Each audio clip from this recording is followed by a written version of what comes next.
Hola amigos y amigas, mi nombre es René Álvarez. Yo soy uno de los miles de chilenos que vivimos fuera del país. Vemos con mucha pena y mucho dolor y preocupación lo que sucede en Chile. Como chileno, permítanme un momento para dar mi opinión acerca de los graves acontecimientos que suceden en nuestro país. En primer lugar, quisiera dejar muy en claro que no justifico ni la violencia, ni el robo, ni el saqueo, ni el pillaje, bajo ningún punto de vista. Pero tampoco justifico la presencia de militares con fusiles de guerra en las calles. No estamos en guerra. Habiendo dicho eso, en mi opinión, este no es un problema generado por el presidente Piñera. Es un problema generado por todos los presidentes desde el regreso a la democracia y por la clase política, en particular el Congreso, los que han sido incapaces de leer las demandas sociales y han trabajado por beneficiar los intereses de las grandes corporaciones, en particular de capitales extranjeros. Hoy se vive una profunda crisis valórica en la sociedad chilena. Cuando yo era chico, solía escuchar: Chile no es un país corrupto, no somos un país bananero, somos distintos. ¿Qué pasó entonces?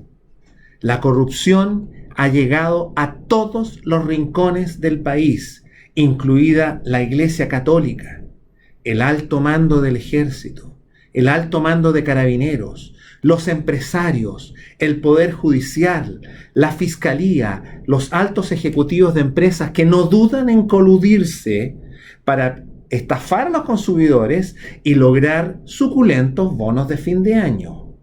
Terrible y penoso espectáculo. De más está indicar la vergonzosa situación de los políticos en el Parlamento, que reciben sueldos escandalosos y jubilaciones inmerecidas y groseras. Esta decadencia moral de los poderosos y aquellos que ostentan el poder ha llegado a tal escala que el pueblo decidió protestar. Entonces el real problema no está en el pasaje del metro. Esa fue la gota que rebalsó el vaso. El problema es mucho más profundo que eso. En mi opinión, hay múltiples causas. La más importante, la que ya mencioné acerca del problema de decadencia moral y ética de las autoridades y aquellos que ostentan el poder. Sin embargo, voy a concentrarme en este análisis que voy a presentar en una importante causa y que se trata del manejo de los recursos naturales en Chile.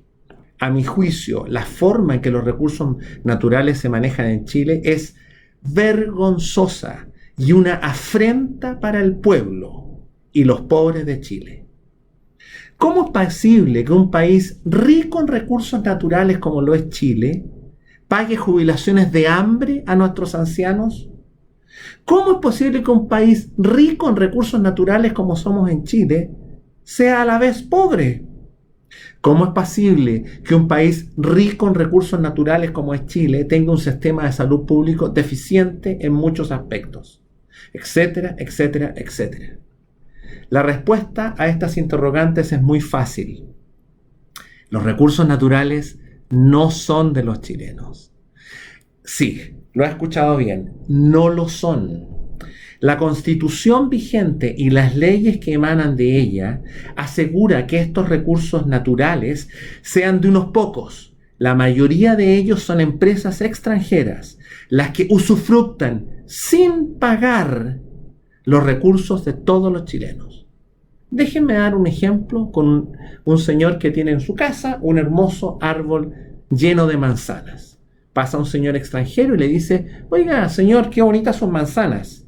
Mire, le ofrezco un trato. Le pago 5.000 pesos a su hijo que está ahí en la esquina para que él saque todas las manzanas. Yo me las llevo, pero su hijo va a tener 5.000 pesos en el bolsillo.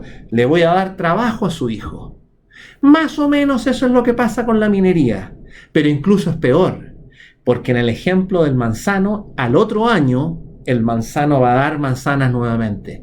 En la minería lo único que queda es un hoyo vacío. El cobre no vuelve a salir. La minería en Chile paga un royalty que es escandaloso y que en la mayoría de los casos alcanza alrededor de un 1% de las ventas. En otras palabras, las empresas productoras extranjeras se llevan gratis los recursos de todos los chilenos.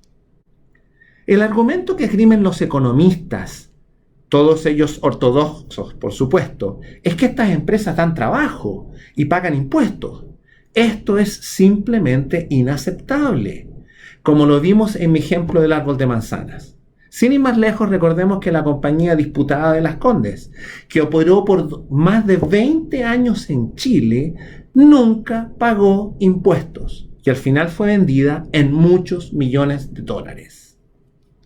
Según los economistas ortodoxos, ellos defienden tamaña injusticia con el argumento de que estas compañías dan trabajo.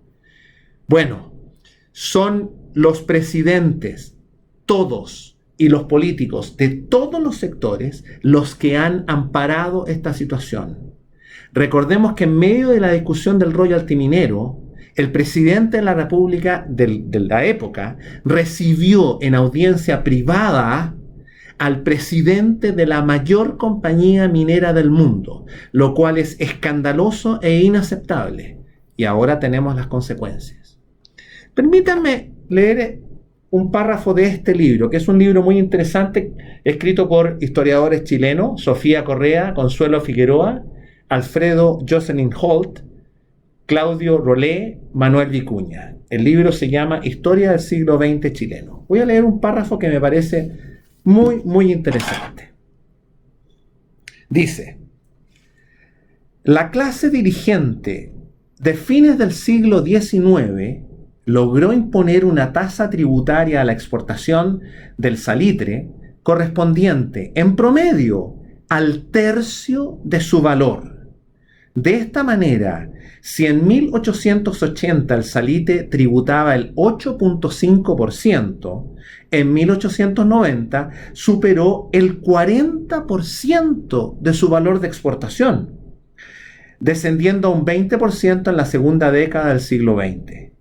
Respecto al volumen de exportación, este también experimentó un permanente aumento, pasando de poco más de 1 millón de toneladas en 1890 a casi 3 millones en 1913.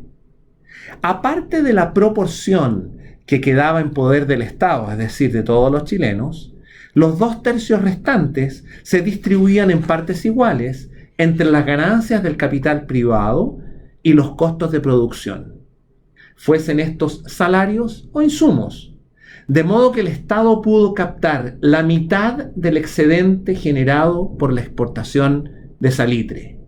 Ello le permitió prescindir casi totalmente de la carga tributaria interna, así como expandir el gasto y la inversión fiscal.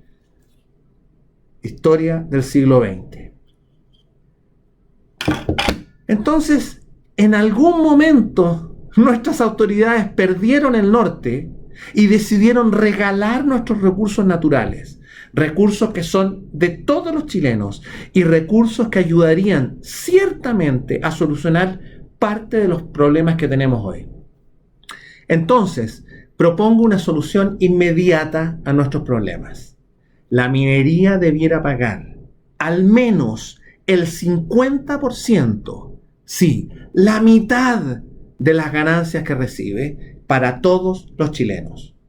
Es una falacia la amenaza de los economistas que dicen que si subimos el royalty, las empresas se van a ir. ¿A dónde se van a ir? Si el cobre está en Chile, las empresas quieren cobre, tienen que venir a Chile a sacarlo. Si no, se quedan sin cobre y el mundo necesita cobre. Otros economistas ortodoxos dicen, las reglas del juego no se pueden cambiar. Bueno, yo les digo, lo único permanente, señores, es el cambio. Sí se pueden cambiar. Otros dirán, Chile es un país serio y perderá prestigio internacional. Yo les digo, lo primero son los ciudadanos. Lo primero son los chilenos y en segundo lugar están lo que piensen los extranjeros o las empresas extranjeras de Chile si Chile cambia las reglas del juego. En fin, todos debiéramos trabajar y ponernos de acuerdo para cambiar la Constitución y las leyes, especialmente estas leyes injustas que perjudican a todos los chilenos. Creo que ese sería un buen paso y una buena señal de este gobierno, tomar la iniciativa para que los recursos naturales vuelvan a quienes pertenecen, es decir, a todos los chilenos. Si estás de acuerdo con mi propuesta, dale like a este video y compártelo en las redes sociales. ¡Viva Chile!